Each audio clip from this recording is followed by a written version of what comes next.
रिश्ता मीन्स क्या? जब हम इतने सब रिश्तों की बात कर रहे थे तो सबसे ब्यूटीफुल रिश्ता तो वो है कि अगर परमात्मा के साथ एक रिश्ता जुड़ जाए ना, रिश्ता मीन्स जिसमें हम उससे अपनी हर बात कर सकते हैं।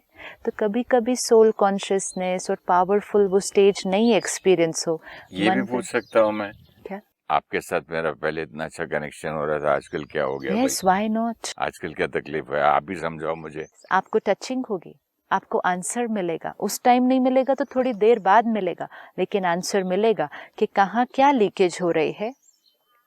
एक तो मेडिटेशन अच्छा होने के लिए ना डेली करना बहुत इम्पोर्टेंट है।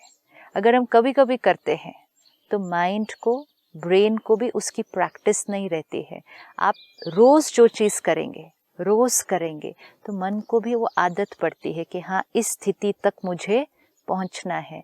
फिर 4 दिन ऑर्डिनरी चीज़ों में रहेंगे, फिर 5वें दिन सडनली सोचेंगे आज बैठे, वो नहीं होता है। आपके ये जो राजयोगा की मेडिटेशन में मुझे सबसे अच्छी बात क्या लगी मैं बताऊं?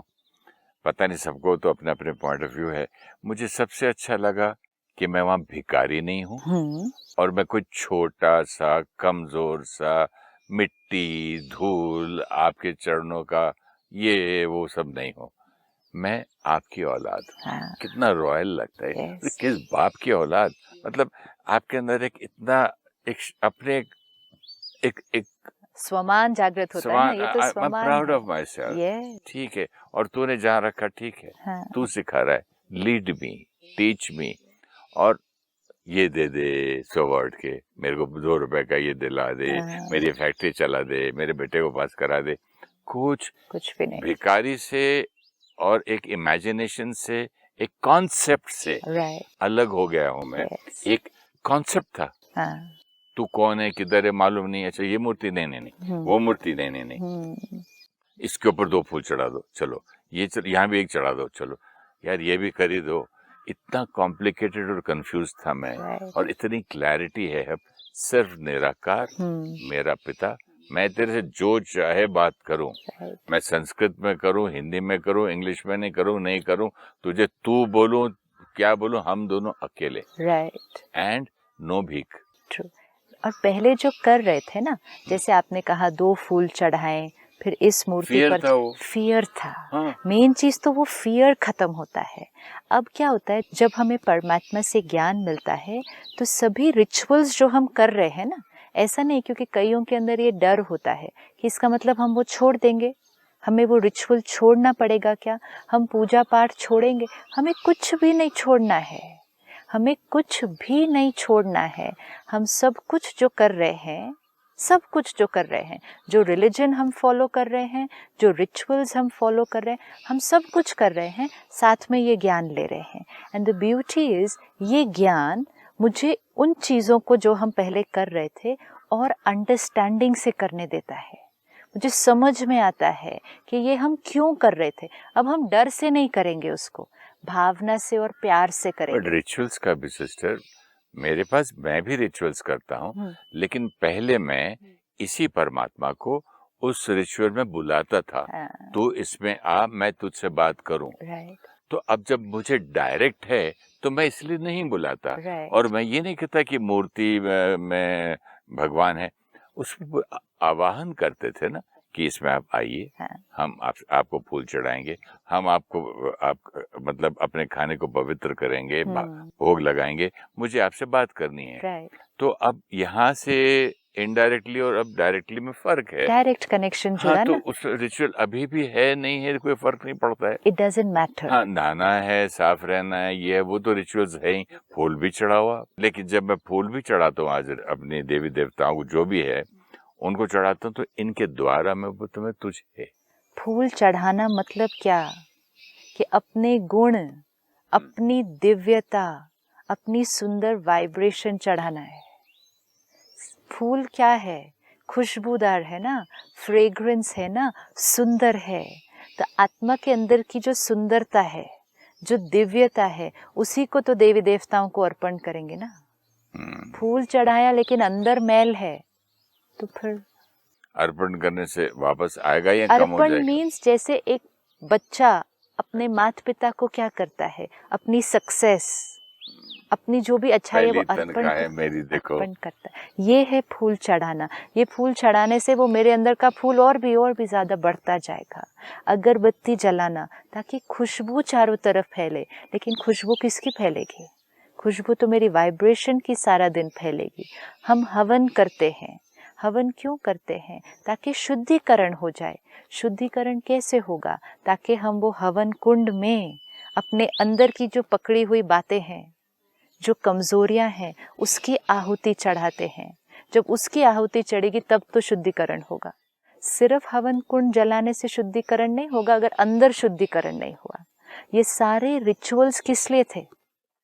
ये बने हुए हैं विद अ पर्पस, हमें याद दिलाने के लिए ये करो, ये करते जाओ साथ साथ। लेकिन आज क्या हुआ? हम रिचुअल्स बाहर करते गए, उनको साथ साथ अंदर नहीं किया, मन में नहीं किया, और इसीलिए हमें उस रिचुअल से भी जो प्राप्ति होनी चाहिए ना, वो नहीं हो रही थी, क्योंकि मुख वो रिचुअल कर रहा था, हाथ वो रिचुअल कर रहा था। हर रिचुअल मन को करना था साथ साथ, तब तो वो प्राप्ति देगा।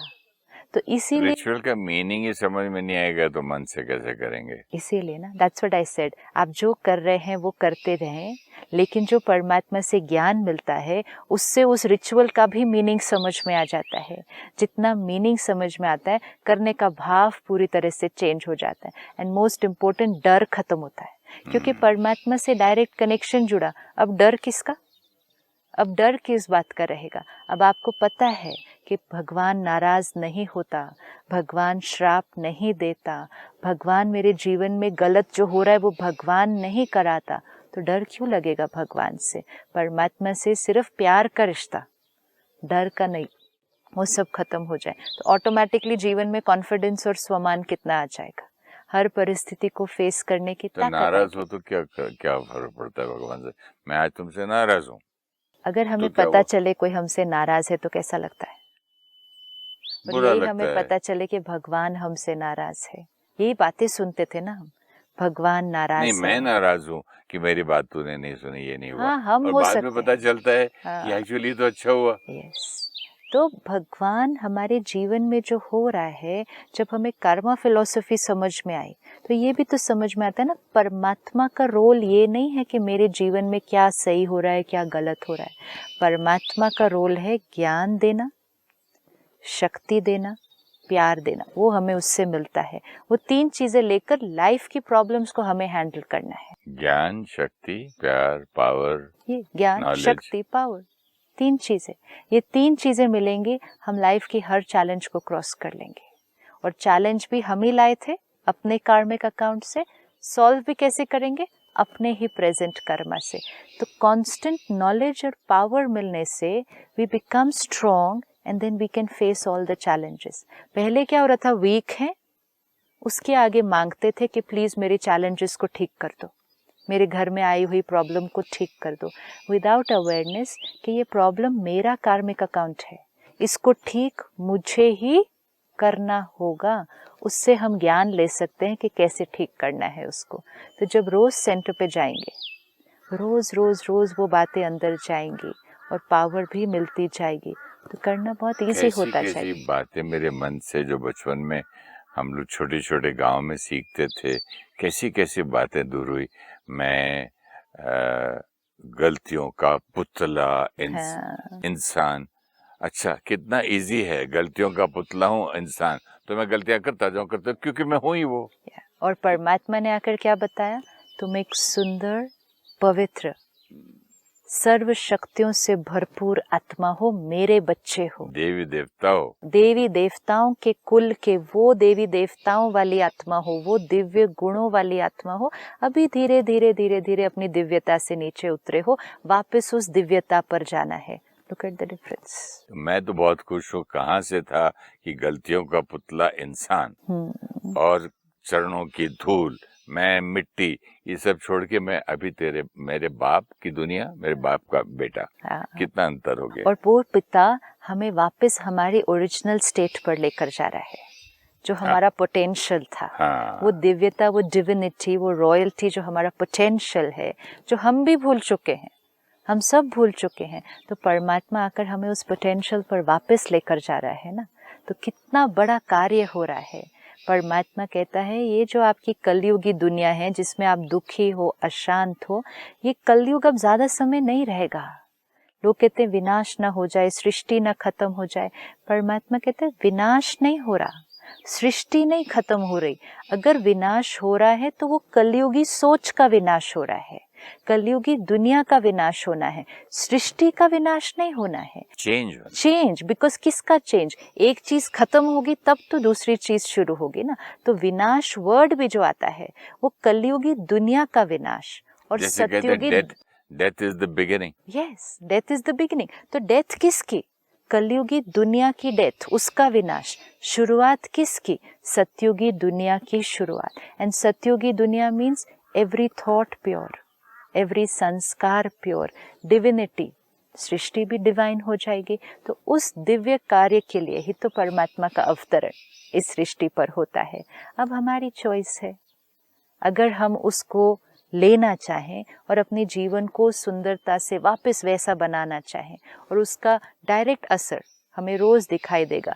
मन की शांति, शरीर का स्वास्थ्य और हमारे रिश्ते सुंदर होते जाएंगे। तो तीनों चीजें जो हम खो रहे थे, जो हम पिछले कुछ सालों में खोते आए, वो तीनों चीजें वापस हमारी आ जाएंगी। साधन भी होंगे, साधना भी होगी, धन भी होगा, खुशी भी होगी, अचीवमेंट भी होगी, लेकिन रिश्ते भी होंगे, सब कुछ मिलता जाएगा। That is spirituality in practical life. सबसे बड़ी बात ये, जो भी जिस वक्त होगा उसमें आप संतुष्ट रहेंगे। सेटिस्फैक्शन, संतुष्टि नहीं रहेंगे, सेटिस्फैक्शन। ये कब होने वाला है, मेरी मेडिटेशन कब पूरी आने वाली है, मेरे बैंक बैलेंस में कितने करोड़ कब आएंगे, मेरा ये सब आदमी चेंज हो जाता है। आप पे हो रहा है। संतुष्ट क्यों हो जाते हैं? क्योंकि आत्मरूपी बैटरी जब चार्ज होती है ना, जो हमें पता भी नहीं चलता कि ये चार्जिंग हो रही है, तो संतुष्टता natural experience, because it's fullness, something is becoming full. पहले हम कहते थे पता नहीं खाली खाली क्यों लगता है, something was getting empty, now that something is getting full, the soul, तो सेटिस्फैक्शन, संतुष्टता एक्सपीरियंस होनी शुरू हो जाती है। अब तो नींद से उठते ही वो पुराने जमाने का, नींद से उठ के पहले मुंह और आपका कितना अंतर है, कितना फर्क है। Waking up, the first thought, पहली आंख खुलना, तब क्या सोचता था, अब क्या होता है, अब आंख खुलती है तो परमात्मा याद आता है। गुड मॉर्निंग ही उससे स्टार्ट होनी चाहिए। कहते हैं ना, पहली सोच क्या थी, पहला चेहरा, खुशी से उठता हूँ क्योंकि सोए भी तो खुशी से थे ना। सी, एवरीथिंग इज अ साइकिल। रात, सुबह अच्छी सोच, सारा दिन अच्छा बीता, रात को अच्छी सोच के साथ सोए तो फर्स्ट थॉट ऑटोमेटिकली अच्छी होगी। अगर रात को परेशान चित्त से सोए, कुछ हर्ट होकर सोए, सुबह फर्स्ट थॉट वो ही होगी। तो परमात्मा कहते फर्स्ट थॉट और लास्ट थॉट पर बहुत ध्यान रखना दिन में, कि फर्स्ट थॉट भी गुड मॉर्निंग उस परमात्मा को, लास्ट थॉट भी गुड नाइट उस परमात्मा को, बाकी सारी चीज़ें पैक ऑफ करके। तो सारा दिन पर उन दोनों थॉट्स का कितना प्रभाव पड़ता है। ये लाइफस्टाइल है, इस लाइफस्टाइल को एक्सपीरियंस करके देखना है। बट इस एक एपिसोड का ही मुझ पर इतना प्रभाव पड़ा कि मैं आपसे और 10 सवाल पूछने वाला था कि ब्रह्मा कुमारी ये क्यों करती है, ब्रह्मा कुमारी वो क्यों करती है, ब्रह्मा कुमारी ऐसे करती है वैसे। मेरा मन ही नहीं कर रहा पूछने का, मतलब ठीक हो, जान जाऊंगा बाद में क्यों करती है, उसके पीछे भाव होगा। जितना छोड़ते जाएंगे हल्के होते जाएंगे, और हल्के होके उन चीज़ों के सोल्यूशन भी मिलते जाएंगे। ऐसा नहीं कि छोड़ दिया मीन्स इग्नोर कर दिया, लेकिन स्थिति अच्छी रख के अब उस परिस्थिति का सोल्यूशन ढूंढेंगे। अब ये सब जब हम करेंगे तो हम जो इतने एपिसोड से बात कर रहे थे ना, कि एक्सेप्टेंस, लव, नेचुरल कैसे फ्लो हो, ब्लेम ख़त्म हो, क्रिटिसाइज ख़त्म हो, कंपैरिजन, सब चीज़ जो हमने धीरे धीरे धीरे एक एक करके देखी, जो करते हुए हमें लग रहा था पता नहीं होगा कि नहीं, डिफ़िकल्ट है क्या, लेकिन जब रोज़ मेडिटेशन और ज्ञान भरते हैं, ये चीज़ें जो सुनने में हो सकता है थोड़ा सा लगे कि कैसे करेंगे, नेचुरल होती जाएगी। नेचुरल जब हम मेडिटेशन डेली करते हैं, सबसे फर्स्ट बेनिफिट हमें अपने रिलेशनशिप्स में दिखाई देता है, क्योंकि आत्मा पावरफुल होती है। हमने ये सीरीज़ शुरू ही ये की थी, रिलेशनशिप फर्स्ट विद योरसेल्फ। उसको अच्छा करो तो सबके साथ अच्छा हो जाएगा। तो जब आत्मा पावरफुल होती जाएगी, सबके साथ रिश्ते अपने आप अच्छे हो जाएंगे। Relationship with your own self Yeah. तब अच्छी होगी जब आप अपने आप को अच्छे लगोगे ना। हाँ, लेकिन जब परमात्मा हमें ओरिजिनल सेल्फ बताते हैं कि हम कौन हैं और क्या बन रहे हैं, तो अपनी भी तो ओरिजिनलिटी पता लगने लग जाती है ना। तो ये जो अक्वायर्ड लेयर्स थे, सारे अक्वायर्ड संस्कार अभी के, इनको साइड पे करना, इनको मेरे खत्म अंदर करना। 100 वीकनेसेस हैं, पूरा दिन मैं चिड़चिड़ करता हूँ, और मैं अगर सिगरेट पे या किसी चीज़ों पे डिपेंडेंट हूँ और कहीं नाखुश हूँ, तो फिर how will I love myself? But when we start that daily spiritual practice, जी, कि रोज ज्ञान सुना, योग किया, तो धीरे धीरे एडिक्शंस भी क्या होते जाएंगे, अपने आप संस्कार छूटते। तो बदले, नहीं, एडिक्शंस भी, जो स्थूल एडिक्शन भी छूटती जाती है अपने आप। क्योंकि एडिक्शन होती क्यों है? एडिक्शन होती इसलिए क्योंकि मुझे किसी चीज़ की क्रेविंग है। किसकी क्रेविंग है? अंदर कुछ खाली है, सो आई एम लुकिंग कि किस चीज़ से वो खालीपन खत्म हो जाए। जब वो खालीपन अपने आप भरना शुरू हो जाता है, तो ये बाहर की चीज़ें तो अपने आप छूटती है, छोड़नी नहीं पड़ती। कई बार लोग कहते हैं वहाँ गए तो ये छोड़ना पड़ेगा, वो छोड़ना, कुछ भी नहीं छोड़ना पड़ता, छूट जाता है। और छूटता भी क्या है? वो छूटता है जो मेरे लिए डैमेजिंग था। अगर मुझे तामसिक भोजन खाने की आदत है, अभी मुझे समझ में आ गया कि एक तरफ से बैटरी को चार्ज कर रहे हैं, दूसरी तरफ से नेगेटिव एनर्जी का भोजन डालेंगे, वेयर विल आई रीच? तो फिर आई अंडरस्टैंड। फिर भी अगर हमें नहीं छोड़ना है, इट्स ओके, ओके, छोड़ना चाहिए, लेकिन अभी मेरे से नहीं छूटता है, नेवर माइंड, कीप ईटिंग। लेकिन सिर्फ क्या करें? ज्ञान और योग साथ साथ करते जाएं। मेरे से कोई चीज़ क्यों नहीं छूट रही है? क्योंकि अभी आत्मा को वो चीज़ की अभी क्रेविंग है।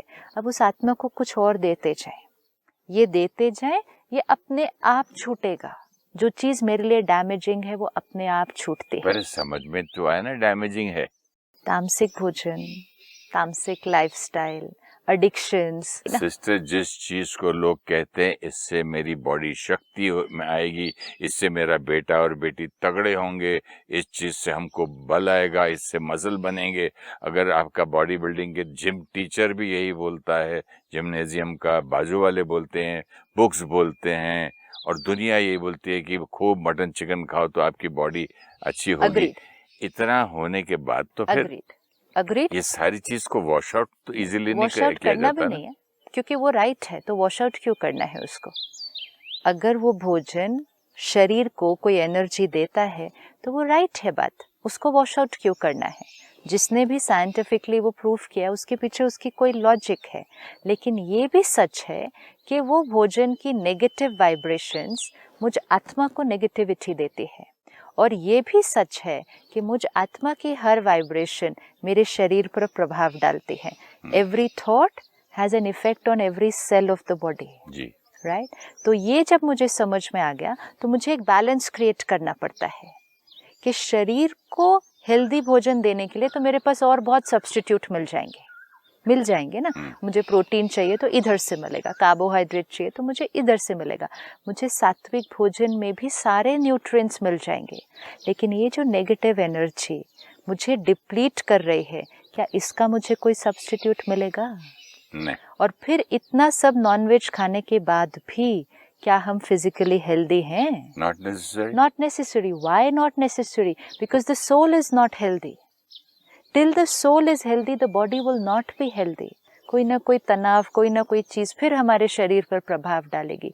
तो पहले आत्मा की हेल्थ, फिर शरीर की हेल्थ, और धीरे धीरे तो आपको एक्सपीरियंस होगा कि शरीर के लिए भी वो सात्विक भोजन कितना हेल्दी है। वो तो करके देखना पड़ता है। नहीं, बट अभी मुझे एक टीचर मिला, ट्रेनर, जो कि जिसकी बॉडी फिजिकली परफेक्ट है, मस्कुलर है, एक बॉडी बिल्डर की तरह है, एंड वो अंडा तक नहीं खाता, is a pure vegetarian. But that is again for everyone to do it and see it. We have to experiment. कोई भी 3 महीने के लिए तामसिक भोजन की परहेज रख ले, 3 महीने सिर्फ सात्विक भोजन ले, प्योर स्ट्रिक्टली वेजिटेरियन फूड 3 महीने के लिए लेकर देख लो, रिजल्ट देखो, उसके बाद डिसीजन लो। मैंने देखा बच्चों को, हाँ, एकदम लेजी हो जाते हैं, एकदम तामसिक भोजन वाले, और because energy is very depleting. सात्विक भोजन वाले एकदम नाचते रहते, डांस करते रहते, हंसते रहते हैं। Naturally. ये ज्यादा सोते हैं, ज्यादा बैठे रहते हैं। Naturally. But ये हर एक को अपना करके देखना पड़ेगा, because experience is the biggest authority. उसको एक्सपेरिमेंट करें, एक्सपीरियंस करें। अन्न का मन पर और तन पर बहुत डायरेक्ट प्रभाव पड़ता है। तो अगर आप मन को प्योर बनाना चाहते हैं, अनप्योर कंज्यूम करना आपके लिए हाईली बेनिफिशियल हो जाता है। धन प्योरिटी से कमाना वो बहुत इम्पोर्टेंट हो जाता है, क्योंकि चारों फैक्टर्स इंटरकनेक्टेड है। अगर धन, आज ये बात बहुत क्लियर होगी, जैसा धन वैसा अन्न, फिर जैसा अन्न वैसा मन, फिर जैसा मन वैसा तन। ये चारों एनर्जीज इंटीग्रेटेड। वैसे कर्म, फिर yes, वैसी डेस्टिनी, वैसा संबंध, फिर वैसा भाग्य। तो इन चारों में कोई भी एक फैक्टर पे भी अगर नेगेटिव होगा तो सब पर उसका इफेक्ट आ जाएगा। सो इसीलिए अगर कंप्लीट वेल बीइंग चाहिए तो सभी फैक्टर्स को प्योरीफाई करना होगा। भोजन जो होता है उसको परमात्मा की याद में बनाएं, अपने किचन के वातावरण को शुद्ध करें। ऐसा नहीं गुस्से में जाके खाना बना दिया, उसका भी असर पड़ जाएगा। भोजन को परमात्मा की याद में बनाएं, प्रसाद की तरह उसको स्वीकार करें। अपने घर को हर भोजन प्रसाद खिलाएं परिवार को, उसका रिजल्ट मिरेकल करके देखें। मंदिर में तो प्रसाद कभी कभी खाने जाएंगे ना, गुरुद्वारे में भी लंगर कभी कभी खाने ही जा सकते हैं ना, लेकिन क्यों ना घर में ही हर रोज प्रसाद बने, क्योंकि प्रसाद मतलब ही क्या, जो परमात्मा की याद में उस वाइब्रेशन में बनाया हुआ भोजन वो प्रसाद है। तामसिक खाना, बासी खाना, पुराना गंदा खाना तो मैं भगवान को चढ़ा नहीं सकता। तो फिर इस भगवान की दी हुई बॉडी को क्यों चढ़ाऊं? एक बहुत सुंदर लाइन आपसे पहले भी कही थी मैंने, हाँ। कहीं पढ़ी थी कि my body is not a graveyard, and परमात्मा कहता है your body is a temple, and आप आत्मा उसमें बैठे हुई चैतन्य मूर्ति हो। ये मूर्ति है, ये मंदिर है। मूर्ति में दिव्यता, मंदिर में शुद्धता। तो फिर अगर ये दिव्यता, शुद्धता और मंदिर है तो उस मंदिर के मुख से जो बातें निकलती हैं वो भी तो प्योर होनी चाहिए। वो ऑटोमेटिकली होती जाएंगी। बाहर पर अब ज्यादा ध्यान नहीं रखना पड़ेगा। जो अंदर जा रहा है, जो आत्मा को प्रसाद मिल रहा है वो ज्ञान, जो शरीर को प्रसाद मिल रहा है वो भोजन। अगर दोनों ये अंदर जाने वाले प्रसाद शुद्ध हो जाएं तो जो जो आप बोलेंगे वो करेंगे, अपने आप डिवाइन होता जाएगा। Spirituality in lifestyle is something to be experienced. इसको 3 महीने के लिए एक प्रोजेक्ट की तरह उठाना चाहिए। It's a project, spiritual lifestyle, not spiritual 1 hour 2 hours, spiritual lifestyle कि सुबह से लेकर रात तक मेरी सोच में, भोजन में, कर्म में स्पिरिचुअलिटी फ्लो कर रही है। उसका फिर प्रैक्टिकल रिजल्ट हमें अपनी लाइफ में दिखेगा। तो हर एक अगर आज 3 महीने के लिए इसको उठाता है, अपने नज़दीक में जहाँ भी आप रहते हैं सेंटर पर जाएं, पहले राजयोग मेडिटेशन का कोर्स करें, कोर्स करके फिर क्लास में जाना शुरू करें। डेली जाएं तो वंडरफुल, नहीं तो जैसे आपकी रूटीन है वो आपको अलाउ करें। फिर डेली मेडिटेट करें, भोजन में देखें, धीरे धीरे अगर वेरिएशन लाएं। 3 महीने इसको करके देखें। डेली मुरली सुने, परमात्मा से कनेक्शन जोड़ें, कर्म शुद्ध, भोजन शुद्ध, अन्न शुद्ध, धन शुद्धि से कमाएं। आप देखें 3 महीने के अंदर आपकी मन की स्थिति, शरीर का स्वास्थ्य, घर का वातावरण और आपके रिश्ते सब में परिवर्तन दिखाई देगा। वो देखने के बाद आगे कंटिन्यू करना है या नहीं, then it is each one's choice. और सबसे बड़ी बात यह है कि आप अपने आप को अच्छे लगने लगेंगे। सब कुछ ना, हर चीज में डिविनिटी आ जाएगी। तो लेट्स एक्सपेरिमेंट दिस एंड सी कि इसका रिजल्ट हमें क्या मिलता है। मुझे तो बहुत अच्छा लगता है when I like my self, क्योंकि मैं जमाने से हिट करता था अपने आप को, बहुत जमाने से। And when you start liking yourself, it becomes easy to like other people, and then it becomes very natural for other people to like you. धीरे धीरे फ्लो हो गई ना सारी energy. So let's take it up as a project कि I want to experiment with a spiritual lifestyle. जो कुछ बातें सुनी हुई थी आज तक, धर्म ने सिखाई, बड़ों ने सिखाई, विजडम हमारे पास थी, अब उसको 3 महीने के लिए हम यूज़ करके देखते हैं कि क्या खजाना सामने खुल कर आता है और जीवन एकदम एक ब्यूटीफुल डिवाइन हेल्दी लाइफस्टाइल वो हमारी जीवन बन जाएगी। Thank you so much. ओम शांति। ओम शांति। Thank you so much. ओम शांति।